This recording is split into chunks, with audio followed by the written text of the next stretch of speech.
주신 하나님의 말씀 함께 읽겠습니다. 우리에게 주시는 하나님의 말씀은 이사야 40장 25절에서 27절 말씀입니다. 제가 한 절, 여러분이 한 절, 그리고 27절은 한 목소리로 읽도록 하겠습니다. 우리 화면에 자막을 보시고 제가 먼저 25절 말씀 읽겠습니다. 거룩하신 이가 이르시되 그런즉 너희가 나를 누구에게 비교하여 나를 그와 동등하게 하겠느냐 하시니라. 너희는 눈을 높이 들어 누가 이 모든 것을 창조하였나 보라. 주께서는 수요대로 만상을 이끌어내시고 그들의 모든 이름을 부르시나니 그의 권세가 크고 그의 능력이 강함으로 하나도 빠짐이 없느니라. 함께 읽겠습니다. 야곱아 어찌하여 내가 말하며 이스라엘아 내가 이르기를 내 길은 여호와께 숨겨졌으며 내 송사는 내 하나님에게서 벗어난다 하느냐. 아멘. 우리가 하나님을 믿는 하나님의 자녀가 되었다고 해서 항상 성령 충만하고 믿음이 흔들리지 않는 것은 아닙니다. 목회자인 저도 성령 충만하지 않은 시간들이 있고 믿음이 참 그런 흔들리는 순간들이 많이 있습니다. 우리가 매주 예배를 드리고 있고 매주 성경을 읽기도 하고 또 기도를 해도 마음 한켠에는 하나님께 이렇게 묻고 싶은 순간들이 있죠. 주님, 제가 이렇게 아파하는 걸, 힘들어하는 걸 정말 주님께서 알고 계십니까?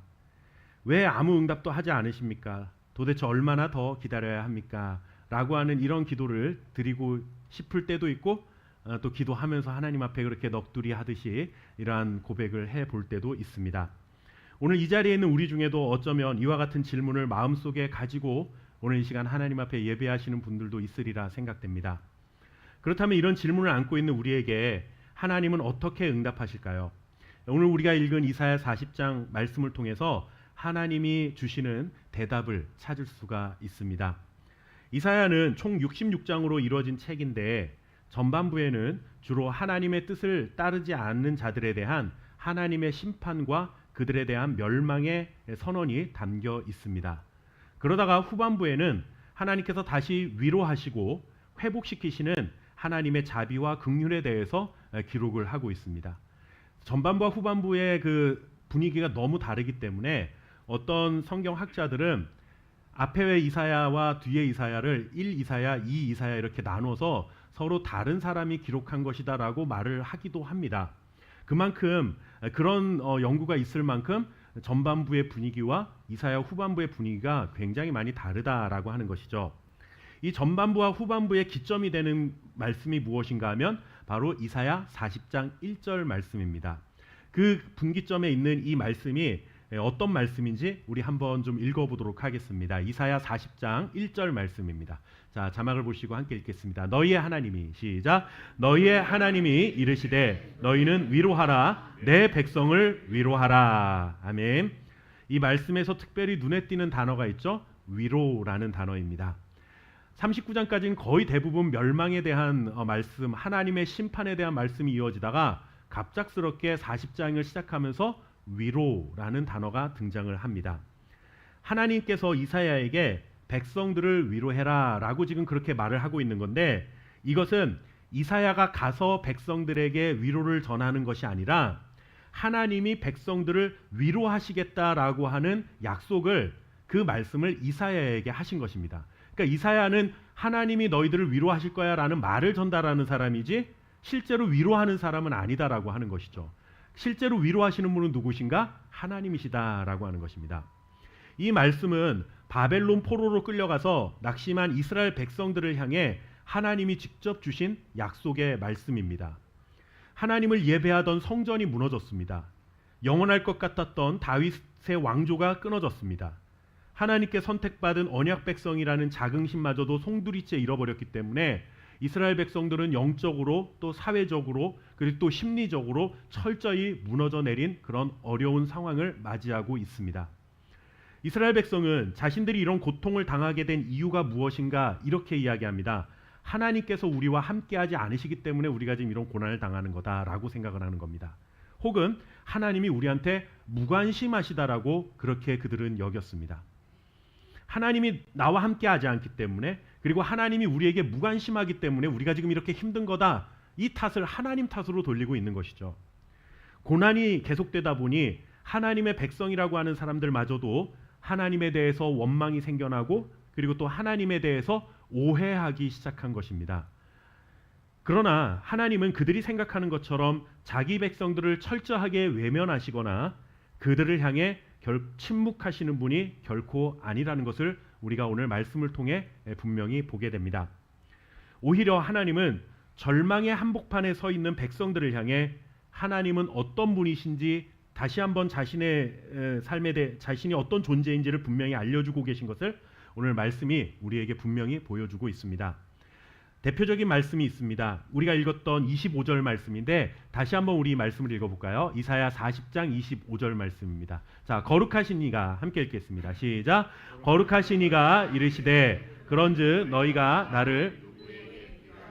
나를 그와 동등하게 하겠느냐 하시니라. 아멘. 여기서 우리가 눈여겨볼 단어는 무언가 하면 거룩하다라는 말입니다. 이 거룩하다라는 말은 단순히 도덕적으로 깨끗하다 혹은 순결하다라고 하는 그러한 뜻이 아닙니다. 이 말은 원래 뜻은 구별되다라는 뜻을 가지고 있습니다. 거룩하다라는 말은 구별되다라는 뜻인데 구별되다라는 것은 완전히 다르다라는 것이죠. 차원이 다르다라는 것입니다. 즉 하나님은 어떤 세상의 어떤 것과도 비교할 수 없는 차원이 완전히 다른 분이다라는 것이죠. 그런데 왜 너희들은 세상의 다른 것과 나를 자꾸 비교하려 하느냐라고 하는 그런 하나님의 말씀입니다. 절망과 하나님에 대한 회의에 빠져 있는 백성들에게 하나님께서는 왜 세상의 다른 존재들과는 나는 구별된 존재다라고 그렇게 이런 말씀을 하신 것일까요? 이스라엘 백성들이 절망하게 된 가장 큰 이유는 하나님께 선택받은 이스라엘 백성들이 이 바벨론이라는 이방인들에게 멸망을 당했기 때문입니다. 전에도 말씀드린 적이 있지만 고대의 전쟁은 신과 신의 대결 구도로 사람들이 이해를 했습니다. 즉 이스라엘이 섬기는 신 하나님과 바벨론이 섬기는 신이 서로 전쟁을 했는데 이 전쟁에서 하나님이 패배했다라는 거죠. 이스라엘이 패배했다라는 것은 곧 바벨론의 신에게 이스라엘의 하나님이 패배했다라는 그런 의미로 이해를 했습니다. 그렇다면 이스라엘 백성들에는 하나님보다 누가 더 커 보이는가? 바벨론의 신이 훨씬 더 커 보이기 시작하는 거죠.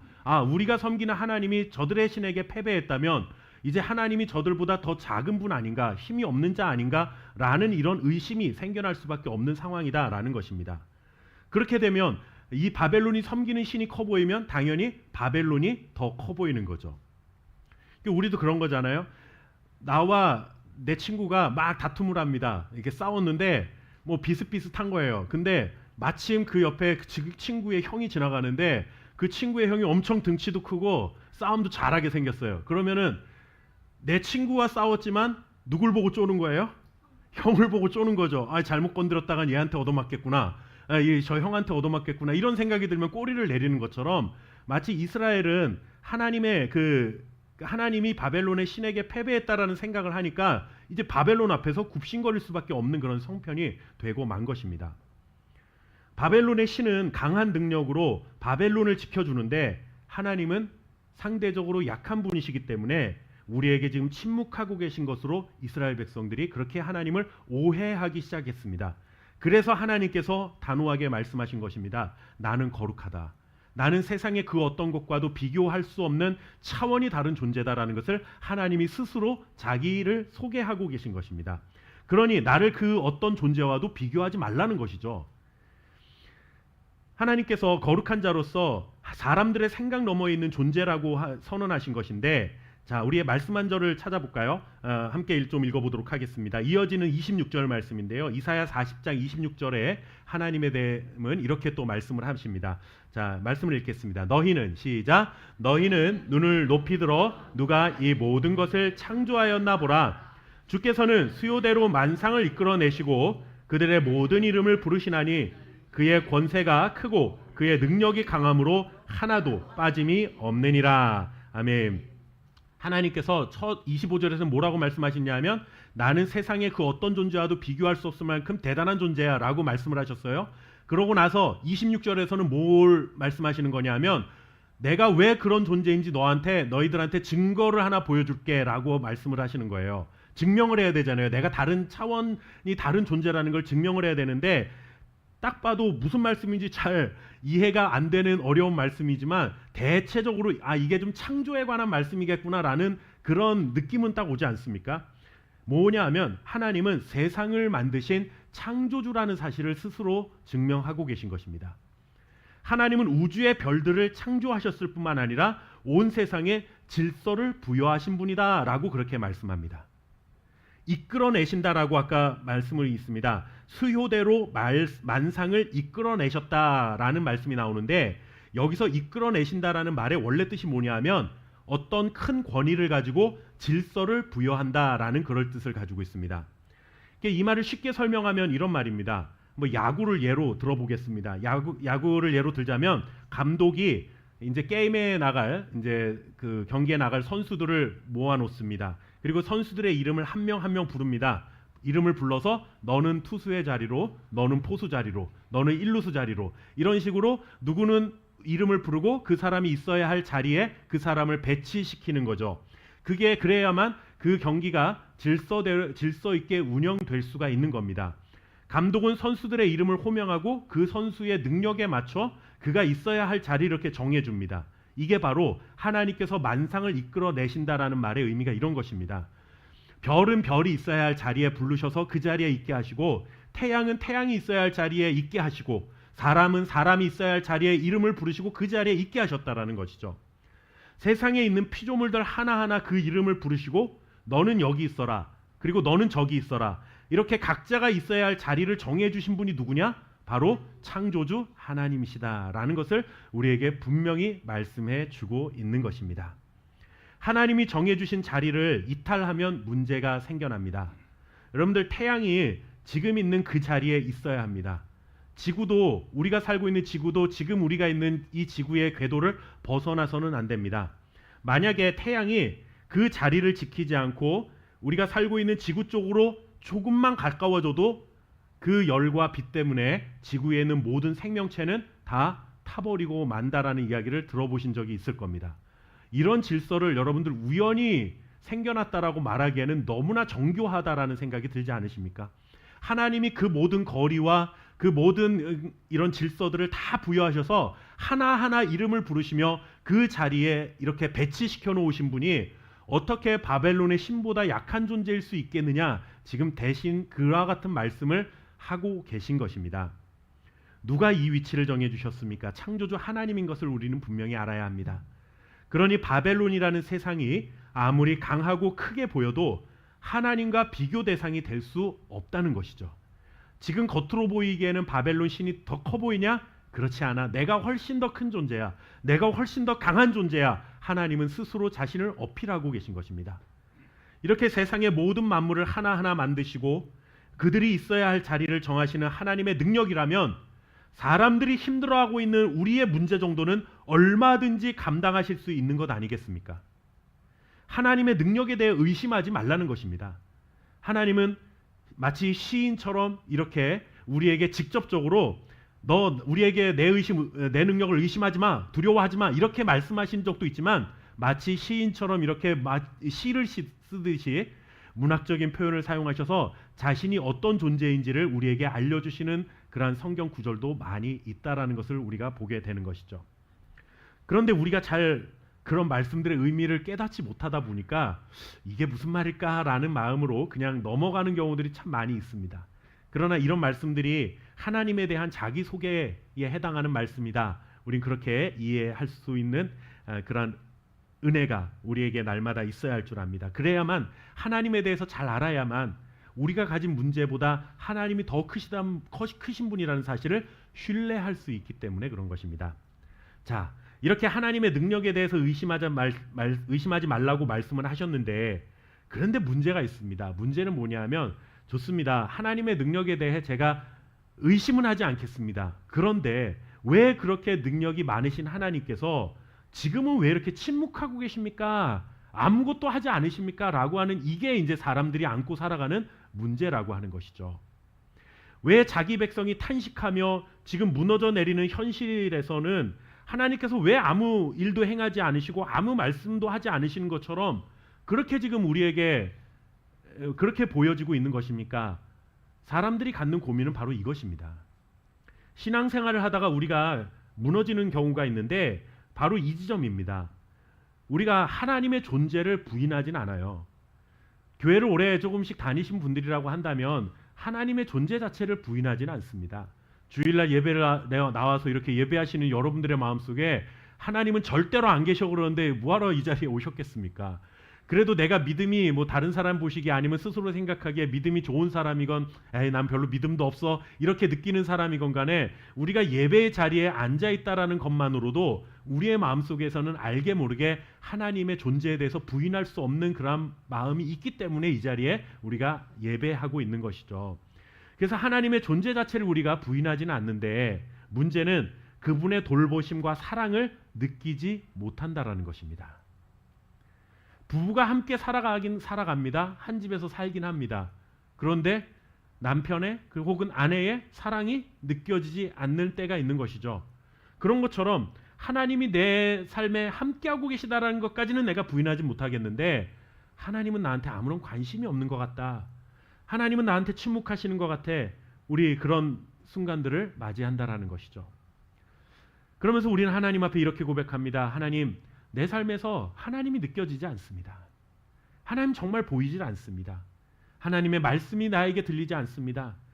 내 기도를 왜 들어주시지는 않습니까? 라는 이런 고백을 하게 되는 순간들이 찾아오는 것이죠. 이스라엘 백성들도 마찬가지로 이와 같은 고백을 하고 있습니다. 그 고백이 바로 27절의 말씀이었습니다. 읽었던 27절 말씀 다시 한번 읽어보겠습니다. 자, 야곱아 어찌하여 시작. 야곱아 어찌하여 내가 말하며 이스라엘아 내가 이르기를 내 길은 여호와께 숨겨졌으며 내 송사는 내 하나님에게서 벗어난다 하느냐. 아멘. 이런 말씀들도 우리가 참 읽어도 무슨 뜻인지 잘 이해가 안 되는 어려운 말씀이죠. 뜻이 이런 겁니다. 하나님, 주님께서 왜 내 사정도 모르시고 내 정당한 권리도 지켜주지 않습니까? 라고 하는 그런 의미입니다. 이스라엘이 그렇게 말하는 거죠. 내 길은 여호와께 숨겨졌다. 이게 뭐냐면 하나님이 내 사정에 대해서 돌보시지 않는다. 그래서 내 길이 보이지 않는다. 그런 뜻이고 내 송사는 내 하나님께서 에게서 벗어났다라는 것은 정당하게 재판받을 수 있는 권리를 하나님이 나한테 안 지켜주셨다. 그런 의미로 사용을 한 거예요. 그러니까 하나님이 내 삶에 대해서 아무런 관심도 갖지 않고 내가 마땅히 누려야 될 권리조차도 지켜주시지 않는데 하나님은 어떻게 나와 함께 하신다라고 말할 수 있습니까? 지금 그런 호소를 하나님께 했다라는 것이죠. 이런 불평과 원망에 사로잡혀 있는 사람들 향해 하나님께서는 오히려 대답을 하신 것이 아니라 이렇게 물으셨습니다. 이사야 40장 28절 말씀입니다. 자, 하나님의 대답은 무엇일까요? 우리 말씀을 한번 읽어볼까요? 너는 시작. 너는 알지 못하였느냐? 듣지 못하였느냐? 영원하신 하나님 여호와 땅 끝까지 창조하신 이는 피곤하지 않으시며 곤비하지 않으시며 명철이 한이 없으시며. 아멘. 하나님을 향해 원망과 불평을 쏟아냈지만 하나님은 참 감사하게도 그런 사람들을 호통치지 않으셨습니다. 여러분들 한번 자녀와 여러분들의 관계를 한번 좀 생각을 해보세요. 내 자녀가 매일같이 와가지고 엄마는 날 사랑하지 않는 것 같아. 매일 아침 저녁으로 찾아와가지고 아빠는 나를 미워하는 것 같아. 매일 그러면 한두 번 들을 때는 아, 내가 뭐가 좀 부족했나 이런 생각을 할 수도 있겠죠. 그런데 정말 하루도 안 빠지고 일주일 동안 한 달 동안 계속 그런 말을 하면은 부모 입장에서 어떤 생각이 들겠어요? 화가 나죠. 이게 그렇죠. 귓방맹이를 한데 이렇게 치고 싶은 생각이 올라가고 싶은 생각이 드는 겁니다. 내가 너를 어떻게 키웠는데 뭐 그런 말을 하느냐라고 그런 생각이 드는 거죠. 그런데 여러분들 하나님은 그런 사람들 향해서 분노하지 않으셨어요. 하나님 어디 계시냐고. 하나님 내가 갈 길을 보여주지도 않고 내 권리도 지켜주지 않을 만큼 하나님 나한테 무관심하신데 지금 뭐하고 계신 겁니까? 라고 불평하는데 하나님 단 한 번도 그들에게 야 내가 너희를 어떻게 했는데 라고 호통하지 않으시고 야 너네들 알지 못하냐? 아직도 듣지 못했냐? 내가 너희들을 얼마나 사랑하는지 그동안 많이 보여줬잖아. 다시 한번 그들에게 내가 너희들에게 어떤 존재였는지 다시 한번 또 친절하게 설명해 주시는 하나님의 그 말씀이 바로 28절의 말씀인 것입니다. 먼저 하나님은 영원하신 분이다 라고 소개합니다. 이 말은 하나님은 시간의 제약을 받지 않으시는 분이다라는 것입니다. 우리 사람은 시간의 제약을 받습니다. 우리가 열심히 산다고 해서 하루가 25시간이 되는 게 아니잖아요. 뭐 게으르게 산다고 해서 하루가 20시간이 되는 게 아닙니다. 아무리 열심히 살아도 24시간, 아무리 게으르게 살아도 24시간. 똑같은 24시간이라는 시간 안에 우리는 살아갈 수밖에 없습니다. 그래서 우리 사람은 시간의 제약을 받기 때문에 뭐가 생기냐면 조급한 마음이 생기는 겁니다. 이때까지 해결하지 못하면 큰일 날 것 같은 조급함이 생겨나는 거죠. 그래서 우리는 하나님 앞에 응답을 요구해도 어떻게 요구해요? 빨리 응답해달라고 요구를 하는 겁니다. 내가 가진 시간이 이만큼밖에 안 되는데 하나님 빨리 응답해 주셔야 내가 하나님 회복 이렇게 좀 해결이 될 수 있을 것 같습니다. 자꾸 우리의 시간 안에 하나님을 가둬 두려고 하는 그러한 마음을 갖는다라는 것이죠. 그러니까 내 눈앞에 있는 문제가 당장 해결돼야만 우리는 뭔가 막 속이 시원해지는 그러한 존재들이라는 것이죠. 시간이 없다고 조바심을 내며 서두릅니다. 그러다가 빠른 응답이 없으면 제풀에 넘어지고 마는 것이죠. 기다림의 시간이 우리에게는 너무 느리게 느껴지고 하나님이 침묵하시는 것처럼 느껴질지 몰라도 하나님의 시간은 결코 늦은 적이 없다라는 것을 우리는 분명히 기억해야만 합니다. 우리가 시간의 제약 속에 산다고 해서 하나님도 시간의 제약을 받으시는 분으로 착각하지 말아라 라고 하는 것입니다. 나는 영원한 존재야. 시간과 상관없어. 라는 말씀을 지금 하고 있는 것입니다. 하나님은 시간을 시작하신 분이시고 시간의 한계를 초월해 계신 분이십니다. 우리의 시간표 안에 하나님을 가두지 마시고 하나님이 정하신 때를 잠잠히 기다릴 수 있기를 바랍니다. 또한 하나님은 뭐라 말씀하시냐면 자신은 피곤해하지 않으시며 절대로 지치지 않는 분이다 라고 말을 합니다. 너희들은 나를 기다리다가 지칠지 몰라도 나는 결코 지치지 않는다라고 말씀하시는 거죠. 우리는 피곤함을 느끼고 열심을 내다가도 지치는 존재입니다. 신앙생활을 열심히 하다가도 피곤함을 느끼고 지치고 또 하나님의 응답을 기다리다가 지칩니다. 심지어 기도하다가도 지치는 연약한 존재입니다. 그러나 하나님은 절대로 지치지 않는 분입니다. 우리는 기다리다가 포기할지 모르지만 하나님은 결코 포기하지 않으시는 분이다라는 것입니다. 하나님은 한번 세우신 계획을 절대로 포기하지 않으시고 하나님이 정하신 때에 전능하신 능력으로 반드시 그 뜻을 이루시고야 마는 분이심을 믿으시기를 주님의 이름으로 축원합니다.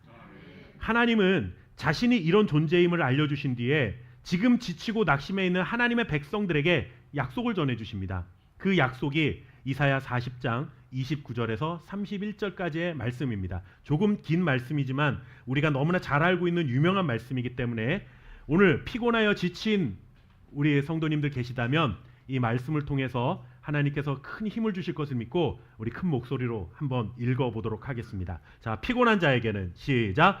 피곤한 자에게는 능력을 주시며 무능한 자에게는 힘을 더하시나니 소년이라도 피곤하며 곤비하며 장정이라도 넘어지며 쓰러지되 오직 여호와를 앙망하는 자는 새 힘을 얻으리니 독수리가 날개치며 올라감 같을 것이요 다른 박질하여도 곤비하지 아니하겠고 걸어가도 피곤하지 아니하리로다. 아멘. 이 말씀에 정말로 약속된 하나님의 그 은혜가 지쳐있는 우리의 삶을 매일 가득 채우는 은혜가 있기를 주님의 이름으로 축원합니다. 하나님은 피곤한 자에게 능력을 주시는 분입니다. 무능한 자에게 힘을 더해 주시는 분이십니다. 피곤하다고 쓰러진 자를 하나님 책망하지 않으십니다. 무능하다고 좌절해 있는 자들을 너 왜 그러냐고 비난하지 않으십니다. 오히려 지쳐있는 자, 더 이상 일어설 수 없어서 절망하고 있는 자에게 다가오셔서 등을 두드리시며 세상을 창조하고 모든 질서를 부여한 나의 능력을 너에게 부어주겠다 말씀하시며 쓰러져 있는 우리의 손을 일으켜 세우시는 분이 바로 하나님이신 줄 믿습니다. 20세기 최고의 세계 최고의 설교자로 알려진 영국의 로이드 존스 목사님이라는 분이 계십니다. 이 목사님의 설교 중에 이러한 말씀이 있습니다. 하나님은 자기 힘으로 살아가려는 사람에게는 도와주실 이유를 찾지 않으십니다. 오히려 완전히 무너져 하나님의 능력을 구하는 사람에게 하늘의 새 힘을 부어 주십니다. 여러분들 이 말씀을 믿으시길 바랍니다. 내 힘으로는 도저히 안 된다고 역부족입니다 라고 나를 내려놓는 그 순간이 내 안에서 하나님의 능력이 최대치가 되는 순간이라는 사실을 기억하시기를 바라겠습니다. 아무리 혈기왕성한 젊은이라도 피곤하여 지칩니다. 힘센 장정이라도 맥없이 넘어질 수가 있습니다. 이것이 우리가 가진 한계입니다. 시간이 지나면 방전되는 배터리처럼 우리가 가진 에너지는 절대로 영원하지가 않습니다. 이미 방전된 여러분들 스마트폰 배터리는 절대로 전원을 다시 들어오게 할 수가 없습니다. 방전된 배터리를 향해서 정신 바짝 차리고 젖먹던 힘까지 쥐어 짜보라고 아무리 소리쳐 보십시오. 그런다고 전원이 들어옵니까? 불가능한 일입니다. 그런데 여러분들 인생을 사는 우리의 모습이 좀 이와 같다라는 생각이 들지 않으십니까? 세상은 우리에게 늘 이렇게 말하는 것 같습니다. 강해야 살아남는다라고 말합니다. 정신 바싹 차리고 젖먹던 힘까지 쥐어 짜내보라고 이야기합니다. 실적으로 너의 능력을 증명하라고. 그래야 너 인정받을 수 있다. 그래야 너 강한 자로 살아남을 수 있다. 절대로 넘어지면 안 되고 쓰러져서도 안 돼. 세상은 마치 우리에게 늘 이렇게 말하고 있는 것 같은 부담감이 우리 안에 있어요. 그러니까 모든 현대인들이 다 뭘 안고 살아갑니까? 스트레스를 받고 살아가는 거죠. 나는 이만큼밖에 안 되는데 세상은 자꾸 나한테 이만큼을 요구하는 것 같은 이 부담감 속에서 살아가야 하니, 그것을 이루지 못하면 나는 실패하는 인생 같으니 늘 항상 우리는 스트레스 속에서 살아갑니다. 그러면서 이야기하죠. 얼마든지 그럴 수 있는 존재라고 속삭입니다. 자신의 힘과 능력으로 의지하고 살다가 결국 방전되어 쓰러지게 만드는 것이죠. 하지만 하나님 완전히 다른 방법을 우리에게 알려주고 있습니다. 오직 여호와를 앙망하는 자에게 새 힘을 주겠다. 소년이라고 힘을 얻고 장정이라고 능력을 얻는 것이 아니라 여호와를 앙망하는 자가 새 힘을 얻을 것이다 말씀하고 있습니다. 앙망하다라는 말의 본래 의미는 기대하면서 기다린다라는 뜻입니다. 뭔가를 간절히 기대하면서 기다리는 겁니다. 그리고 또 무슨 뜻이냐면 꼬아서 단단히 묶는다라는 뜻입니다. 여러분들 우리가 묶을 때도 절대로 풀리지 않을 때는 막 2번, 3번 꼬아서 묶잖아요. 이 앙망하다라는 단어 속에 그런 뜻이 담겨 있는 거예요. 막 여러 번 매듭을 지어서 단단히 붙들어 맨다라는 뜻입니다. 이게 무슨 뜻이냐면 하나님께서 능력을 주실 것을 기대하면서 기다리는데 내 자신을, 내 연약한 나를 하나님의 허리춤에 든든한 끈으로 꽉 묶는다라는 의미가 담겨 있는 것입니다. 앙망하다라는 단어 속에는. 그렇게 단단히 묶고 하나님만 의지하고 살아가야 되겠다라는 의지, 그런 결단의 표현이 바로 이 앙망하다라는 단어 속에 담겨 있는 것입니다. 완전히 방전된 배터리를 여러분들 살릴 수 있는 방법은 무엇밖에 없습니까? 배터리는 일단 전원에 연결해야 되겠죠? 예. 저 충전기에 연결을 해야 이 방전된 배터리가 살아나는 것처럼 그것 말고는 방법이 없어요. 우리 인생도 마찬가지입니다. 우리 인생이 마치 방전된 배터리처럼 완전히 쓰러져 그런 깊은 절망 속에서 아무런 소망을 품을 수 없는 순간이 되었다면 내 힘과 능력으로 빠져나오려고 하지 말고 발버둥 치는 것, 그거 여러분들 의지가 강한 게 아니라 미련한 겁니다. 어리석은 겁니다. 방전된 배터리를 보면서 빨리 힘을 내, 전원을 켜란 말이야. 여러분들 정신이 나간 사람이죠. 빨리 전 충전기에 꽂으면 되는 문제를, 우리 인생도 그렇게 하나님 말씀하고 있는 겁니다. 너가 그렇게 발버둥 치지 말고 나한테 와서 단단히 묶어라, 앙망해라 라고 말씀하는 겁니다. 하나님과 나를 연결하라는 것이죠. 하나님, 내 힘으로 일어설 수가 없습니다. 내 영혼이 완전히 방전되었습니다. 하나님의 능력으로 채워주실 것을 기대하면서 하나님의 때를 기다리는 것이 우리가 해야 할 유일한 방법이라는 사실을 우리는 기억해야 할 것입니다. 하나님을 앙망하는 자는 날아오를 수 있습니다. 달려갈 수 있습니다. 아무리 걷고 달려도 피곤하지 않고 지치지 않는 새로운 힘과 능력을 하나님께서 부어주실 줄 믿습니다. 오늘 예배하고 있는 우리 중에는 삶의 무게에 짓눌려 기도할 힘조차 잃어버린 분이 어쩌면 우리 가운데 계실지도 모르겠습니다. 어려운 경기 속에 일거리는 줄어들고 하루가 다르게 오르는 물가로 인해 가계 지출을 하기가 점점 더 두려워지고 오늘보다 내일은 조금 더 나아질 수 있을까 하는 염려가 나에게 찾아오고 이번마저도 실패하면 어쩌나 두려움 속에 사로잡힐 때 인생의 걸음을 단 한 발자국도 앞으로 내딛기 어려워 그 자리에 주저앉아 계신 분들이 우리 가운데 혹시 있으십니까? 그런 사람에게 하나님 다가오셔서 말씀하십니다. 내 손을 붙잡아라. 내 힘을 너에게 부어 주겠노라. 믿음으로 산다는 것은 대단한 일을 성취하는 것이 아닙니다. 무너진 자리에서도 하나님을 붙드는 것이 곧 믿음으로 사는 것입니다. 우리의 삶에는 언제나 광야가 있습니다. 포로와 같은 시기도 있고 하나님이 침묵하시는 그 시간이 길어지는 날도 있습니다. 그러나 하나님은 광야 한가운데서도 여전히 일하시는 분임을 잊지 마십시오. 별 하나도 잊지 않으시는 그 하나님이 별의 자리를 다 일일이 하나하나 호명하면서 그 자리를 정해주신 하나님이 오늘 우리의 이름을 부르며 너가 있어야 할 자리는 여기다라고 분명하게 말씀해 주실 줄 믿습니다. 하나님의 때를 기다리는 자는 반드시 다시 일어날 수 있습니다. 하나님은 새 힘을 주시는 하나님이십니다. 그분은 우리가 날 수 있는 날개를 달아주시는 분이십니다. 우리가 걷고 뛸 수 있는 튼튼한 다리를 주시는 분이신 줄 믿습니다. 오늘 다시 그 하나님을 바라보십시오. 주저앉아 있어도 괜찮습니다. 주저앉은 우리를 찾아오셔서 다시 일어날 수 있도록 주저앉은 무릎에 힘과 새 능력을 주시는 하나님을 앙망하시기를 주님의 이름으로 축원합니다. 그럼 날마다 새 힘과 능력을 부어주실 그 하나님의 능력으로 피곤치 않은 인생 살아갈 수 있도록 인도해 주실 줄 믿습니다. 이번 한 주간 그와 같은 믿음으로 승리하는 우리 함께 교회 성도님들 되시기를 주님의 이름으로 축원합니다. 기도하겠습니다. 하나님 아버지, 내 힘으로 아무것도 할 수 없다라고 고백하는 그 순간 나의 삶은 끝장나는 것이 아니라 오히려 하나님의 능력이 최대치가 될 수 있는 순간이라는 사실을 믿고 여호와 하나님을 앙망하며 살아가는 주의 자녀들 될 수 있도록 우리 함께 교회 성도들이 될 수 있도록 주여 은혜를 내려 주옵소서. 내 뜻대로 되지 않는 그 순간이 하나님을 가장 절실하게 필요로 하는 순간임을 믿고 하나님께 붙들려 살아가는 인생 될 수 있도록 하나님 우리와 함께하여 주옵소서.